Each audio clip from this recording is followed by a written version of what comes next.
आप देख रहे हैं पॉलिटी। पॉलिटी में एमसीक्यू क्लास है। एमसीक्यू क्लास इससे पहले 6 क्लास आ गया है, ये 7वां क्लास है। इस क्लास में हम प्रीवियस ईयर क्वेश्चन डिस्कस करते हैं जो किसी भी एग्जाम में पूछे गए हैं। ये एग्जाम ओरिएंटेड वीडियो आता है, ये आरआरबी, एनटीपीसी और जो भी एसएससी वगैरह के एग्जाम है उसको नज़र में देखिए, ये वीडियो बनाया जाता है। अब भी इससे पहले मैंने 6 क्लास डाल दिया, आप लोग पहले उसको देख लीजिए जो बेसिक से रिलेटेड है, बेसिक ऑफ कॉन्स्टिट्यूशन से रिलेटेड है। अभी मैं अगला 4 से 5 क्लास डालूंगा जो सिर्फ और सिर्फ आर्टिकल, अनुसूची, भाग से संबंधित रहेंगे, जो बहुत ही इंपॉर्टेंट है, हर एग्जाम में लगभग पूछे जाते हैं। तो ये हमारा क्लास नंबर 7 है। तो आइए शुरू करते हैं। पहला क्वेश्चन क्या है कि भारतीय संविधान का निम्न में से कौन सा अनुच्छेद सामान्य नागरिक संहिता से संबंधित है। सामान्य नागरिक संहिता को इंग्लिश में लोग क्या कहते हैं, यूनिफॉर्म सिविल कोड। क्या कहते हैं, यूनिफॉर्म सिविल कोड। ये आर्टिकल नंबर 44 से संबंधित है, आर्टिकल नंबर 44 से संबंधित है सामान्य नागरिक संहिता। अच्छा, आर्टिकल 44 किस में आता है, तो ये आता है हमारा राज्य के नीति निर्देशक सिद्धांत में आता है। राज्य के नीति निर्देशक सिद्धांत जो है वो आपको हमारे संविधान के भाग 4 में है और अनुच्छेद इसका 36 से लेकर के 51 तक है। अब राज्य के नीति निर्देशक सिद्धांत कहाँ से लिए गए हैं, तो ये आयरलैंड के संविधान से लिए गए। कहाँ से लिए गए हैं, तो ये आयरलैंड के संविधान से लिए गए हैं। तो इसका सही ऑप्शन हो जाएगा ऑप्शन नंबर बी। अगला क्वेश्चन कहता है कि भारतीय संविधान के किस भाग में केंद्र राज्य के संबंधों का उल्लेख है। तो केंद्र राज्य के संबंधों का उल्लेख संविधान के भाग 11 में अनुच्छेद 245 से 255 तक है। इसका सही उत्तर क्या हो जाएगा, बी। क्या हो जाएगा, बी। इसका सही उत्तर बी हो जाएगा, केंद्र राज्य संबंध। भारत के सीमा के भीतर स्वतंत्र रूप से गमनागमन भारतीय संविधान का कौन सा एक मौलिक अधिकार है। यानी कि आप भारत के क्षेत्र में कहीं भी घूम सकते हो, फिर सकते हो। तो ये हमारा आता है आर्टिकल नंबर 19 के अंतर्गत। 19 में टोटल क्षेत्र स्वतंत्रता का उल्लेख किया गया है। अभिव्यक्ति की स्वतंत्रता, संघ बनाने की स्वतंत्रता, व्यापार समागम घूमने की स्वतंत्रता, ये सारे का सारा किस में आता है, अनुच्छेद नंबर 19 में आता है। तो इसका सही उत्तर क्या हो जाएगा, article number 19, option number D. ठीक है। निम्न में से कौन सा अनुच्छेद सभी नागरिकों के लिए सामान्य न्याय एवं निःशुल्क कानूनी को बढ़ावा देता है। ये भी एक डीपीएसपी है, यानी कि राज्य के नीति निर्देशक सिद्धांत में ही आते हैं, सामान्य न्याय और निःशुल्क कानूनी सहायता। तो इसका जो सही उत्तर होगा वो हो जाएगा 39 का ए, यानी कि जो सामान्य न्याय एवं निःशुल्क कानूनी सहायता है वो अनुच्छेद नंबर 39 ए के तहत आता है। तो इसका ऑप्शन नंबर क्या हो जाएगा, ए सही आंसर हो जाएगा, सामान्य न्याय एवं निःशुल्क कानूनी। तो 39 का ए ध्यान रखना है। अगला क्वेश्चन है, भारतीय संविधान का अनुच्छेद चुनाव आयोग को संसद एवं राज्य विधानमंडल के चुनावों के पर्यवेक्षण की शक्ति देता है। कौन सा अनुच्छेद चुनाव आयोग को ये शक्ति देता है कि वो संसद हो या राज्य विधानमंडल हो उसके चुनाव का पर्यवेक्षण करे। इसका जो आर्टिकल होता है वो होता है आर्टिकल नंबर 324।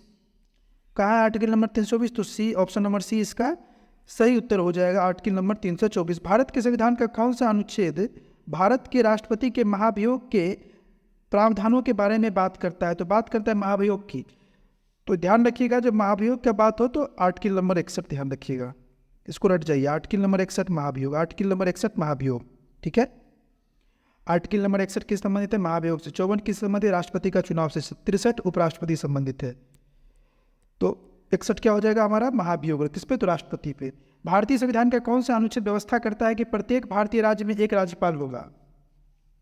प्रत्येक राज्य में एक राज्यपाल होगा, इसका कौन सा आर्टिकल है हमारे संविधान में, भारतीय संविधान में, तो आर्टिकल नंबर 153। इसका करेक्ट आंसर क्या हो जाएगा, option number B, article number 153। ये कहता है कि प्रत्येक राज्य में एक राज्यपाल होगा। भारतीय संविधान के संबंध में युद्ध, बाह्य आक्रमण अथवा सशस्त्र विद्रोह की स्थिति में जो आपातकाल कौन से संबंधित है, कौन सा आर्टिकल है। तो याद रखना है कि जब युद्ध हो या बाहरी आक्रमण हो या सशस्त्र विद्रोह हो, ठीक है, तो उस केस में हम लोग आर्टिकल नंबर 352, हमारा भारतीय संविधान राष्ट्रपति को ये पावर देता है कि वो आर्टिकल 352 के तहत राष्ट्रीय आपातकाल की घोषणा करेंगे। कौन से आर्टिकल में, 352 में। अगर आर्टिकल 356 की बात करें तो ये राज्य में जब संवैधानिक तंत्र विफल हो जाता है तो वहाँ राष्ट्रपति शासन लगता है। और अगर आर्टिकल 360 की बात करें तो ये वित्तीय आपातकाल से संबंधित है। तो इसका सही आंसर क्या हो जाएगा, option number B, article number 352। संसद और उसकी समितियों और उस सदस्यों की सभा की शक्तियों, विशेषाधिकारों और उन्मुक्तियों को मुख्य रूप से भारत के संविधान के किस अनुच्छेद में रखा गया है। तो ये अनुच्छेद 105 में है। क्या है, संसद की सभा की शक्तियाँ, विशेषाधिकार जो भी अधिकार है, उन्मुक्तियाँ, या मुख्य रूप से कौन संविधान में है, तो संविधान के कौन से अनुच्छेद में रखा गया है, तो अनुच्छेद नंबर 105 में रखा गया है इसको। अगला क्वेश्चन है हमारा, भारत के संविधान के किस अनुच्छेद में लोकसभा में अनुसूचित जाति और अनुसूचित जनजाति के सीटों का आरक्षण का प्रावधान है? वेरी इंपॉर्टेंट क्वेश्चन, ये बहुत बार एग्जाम में पूछे जाते हैं। तो इसका जो सही आंसर हो जाएगा वो हो जाएगा आर्टिकल नंबर 330। लोकसभा में अनुसूचित जाति और अनुसूचित जनजाति की सीटों का आरक्षण का प्रावधान कौन से अनुच्छेद में दिया गया है हमारे संविधान में? तो अनुच्छेद नंबर 330, ऑप्शन नंबर सी इसका सही उत्तर हो जाएगा, अनुच्छेद नंबर 330। भारत के संविधान में निम्नलिखित में से कौन सा लेख भारत के राष्ट्रपति के चुनाव से जुड़ा हुआ है? तो इसमें जो है भारत के राष्ट्रपति के चुनाव वो किससे संबंधित है? अनुच्छेद नंबर 54 से। ध्यान रखिएगा, अनुच्छेद नंबर 54 जो आर्टिकल नंबर 54 है, राष्ट्रपति का चुनाव से रिलेटेड है, राष्ट्रपति का चुनाव से रिलेटेड है, आर्टिकल नंबर 54। अगला क्वेश्चन है, भारतीय संविधान के निम्नलिखित में से कौन सा अनुच्छेद वित्त आयोग की नियुक्ति की शक्ति प्रदान करता है? वित्त आयोग की नियुक्ति आर्टिकल नंबर 280। ध्यान रखना, ये बहुत इंपॉर्टेंट क्वेश्चन है। वित्त आयोग की नियुक्ति article number 280, option number D इसका सही आंसर हो जाएगा। अगर पूछ ले वित्त आयोग की नियुक्ति तो क्या हो जाएगा? Article number 280। अगला क्वेश्चन है कि भारत के संविधान में निम्नलिखित में से कौन सा अनुच्छेद राष्ट्रपति के चुनाव की प्रणाली से संबंधित है? अभी देखो, अभी कुछ देर पहले एक क्वेश्चन जिक्र किए थे हम लोग, आर्टिकल नंबर 54, अभी डिस्कस कर रहे हैं आर्टिकल नंबर 55। आर्टिकल नंबर 54 में क्या है कि राष्ट्रपति के चुनाव पे एक लेख है। अब प्रणाली, चुनाव की जो प्रणाली है वो किस पे है? तो आर्टिकल नंबर 55 में। तो इसका सही आंसर हो जाएगा अनुच्छेद 55, ऑप्शन नंबर, इसका सही उत्तर हो जाएगा ऑप्शन नंबर ए, अनुच्छेद 55 जो राष्ट्रपति के चुनाव की प्रणाली संबंधित है। ठीक है, अनुच्छेद 54 में राष्ट्रपति का चुनाव, राष्ट्रपति का चुनाव में कौन कौन भाग ले, जरा ये बताइएगा। तो हमारे राज्यसभा, लोकसभा और राज्यों के विधानसभा के निर्वाचित सदस्य, ध्यान रखिएगा यहाँ पे एक वर्ड निर्वाचित सदस्य, ना कि मनोनीत सदस्य। ठीक है, और जो चुनाव की प्रणाली है वो क्या है? एकल संक्रमणीय मत। ठीक है, एकल संक्रमणीय मत के माध्यम से होता है। अगला क्वेश्चन है, भारत के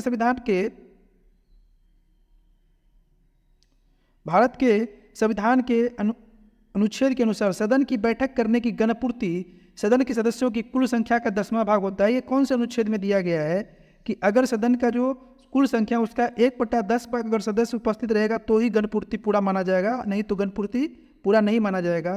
तो ये अनुच्छेद नंबर हमारा क्या है? 100 है। आर्टिकल नंबर 100 क्या है? गणपूर्ति से संबंधित है। ठीक है, आर्टिकल नंबर 100 को ध्यान रखना है। सदन में जो 10 कुल संख्या का 10वां भाग सदस्य क्या होना चाहिए? उपस्थित होना चाहिए, तब जाके वो कोरम कंप्लीट होगा। आर्टिकल नंबर 100 किससे संबंधित है? गणपूर्ति से, ध्यान रखना है।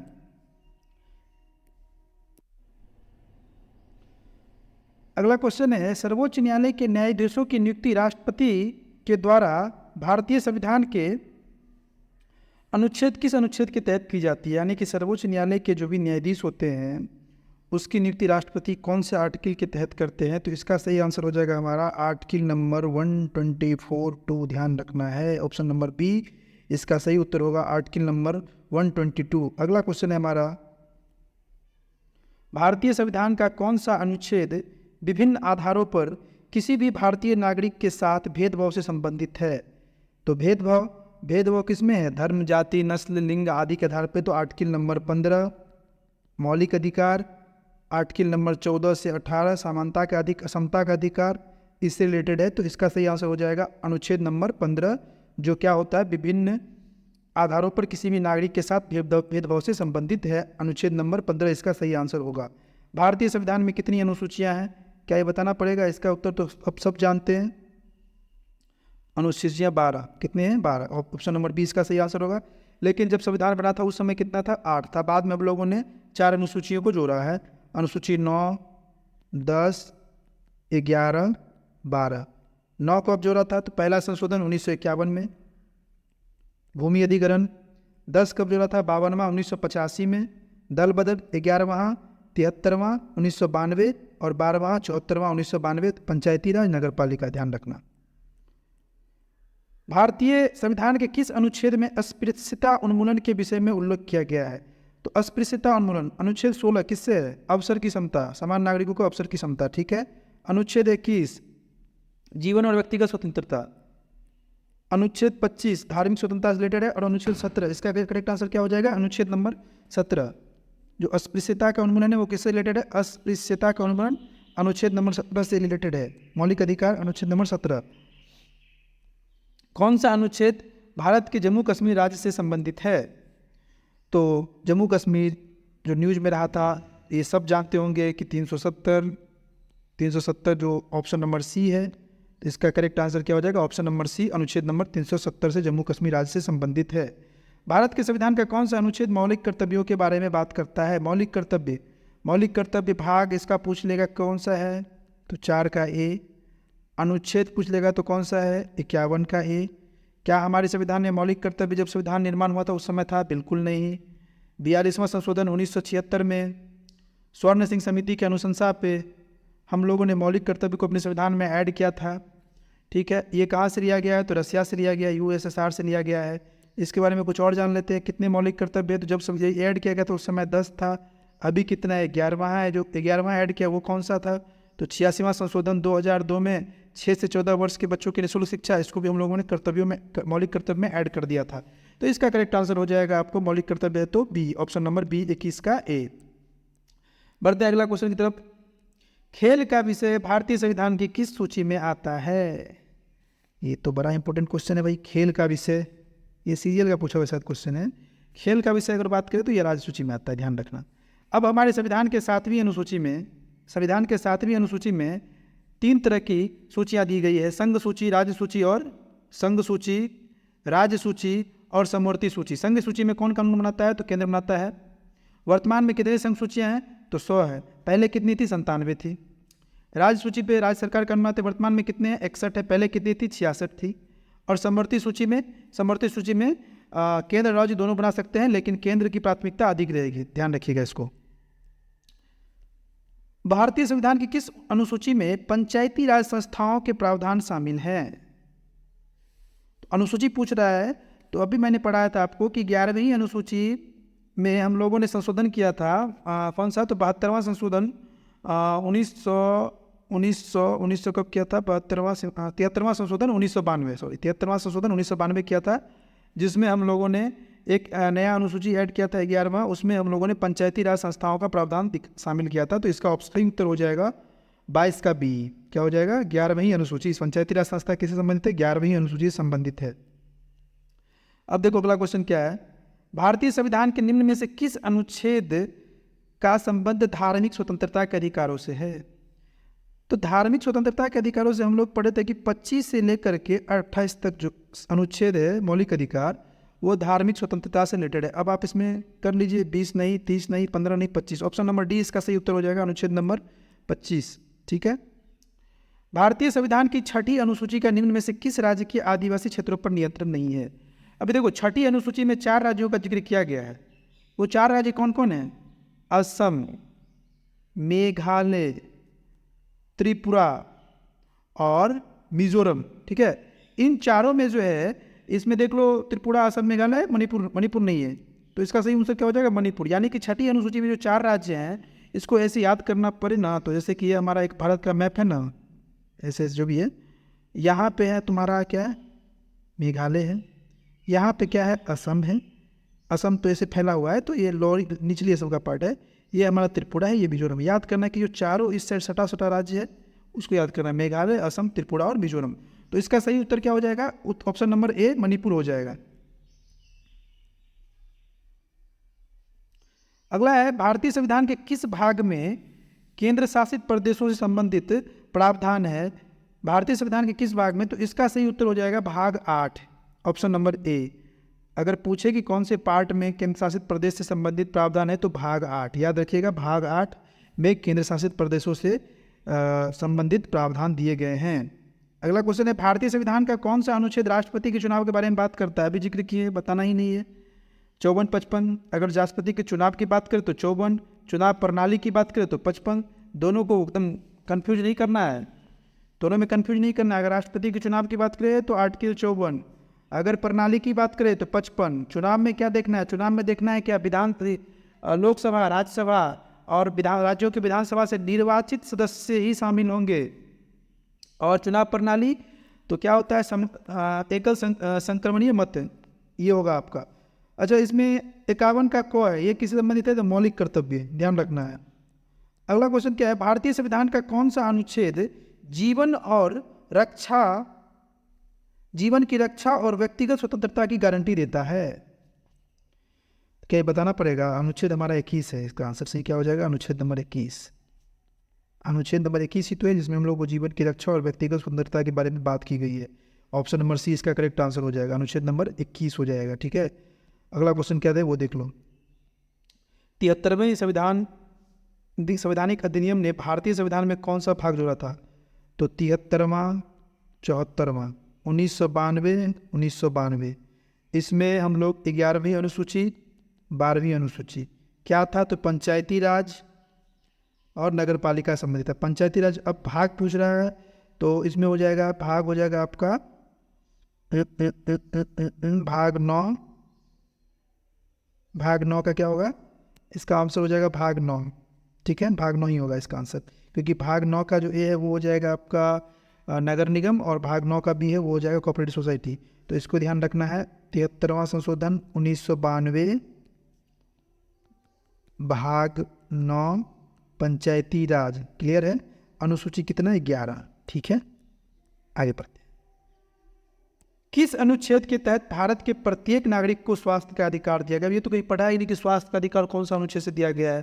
तो ध्यान रखना कि जब कोई कुछ ऐसा क्वेश्चन पूछ ले जो जीवन से रिलेटेड हो, तो स्वास्थ्य क्या हमारी ज़िंदगी से रिलेटेड है ना, तो जब जीवन से रिलेटेड है तो जीवन से रिलेटेड जो है व्यक्तिगत स्वतंत्रता, जीवन जनिक स्वतंत्रता, ये हमारा आर्टिकल 21 डील करता है इससे। तो इसका सही उत्तर हो जाएगा आर्टिकल नंबर 21, नागरिक के स्वास्थ्य का अधिकार, आर्टिकल नंबर 21। जब समझ में ना आए तो आर्टिकल नंबर 21 लगाना, क्योंकि ये बहुत ब्रॉड है, ये बहुत ज़्यादा ब्रॉड है ये आर्टिकल नंबर 21। ठीक है, भारतीय संविधान के किस भाग में मौलिक अधिकार सूचीबद्ध है? मौलिक अधिकार भाग 3, अनुच्छेद 12 से कितना? 35। ठीक है, कितने मौलिक अधिकार हैं? 6 है। पहले 7 हुआ करती थी, संपत्ति के अधिकार को हटा दिया गया था 44वां संशोधन 1978 में। कहाँ से लिया गया है? तो अमेरिका से लिया गया है। ठीक है, तो इसका सही उत्तर क्या हो जाएगा? भाग 3, ऑप्शन नंबर सी इसका सही उत्तर हो जाएगा। तो ये था हमारा वीडियो, इसमें हम 30 क्वेश्चन अभी डिस्कस किए हैं, लेकिन इसमें मैं तकरीबन 150 क्वेश्चन में और डिस्कस करूँगा। 3 से 4 क्लास लाऊंगा, और आप लोगों को ये सारे प्रीवियस ईयर क्वेश्चन हैं जो किसी न किसी एग्जाम में पूछे गए हैं, और मैं इसे RRB NTPC को टारगेट करके बना रहा। तो फिर मिलते हैं अगले क्लास में, तब तक के लिए जय हिंद,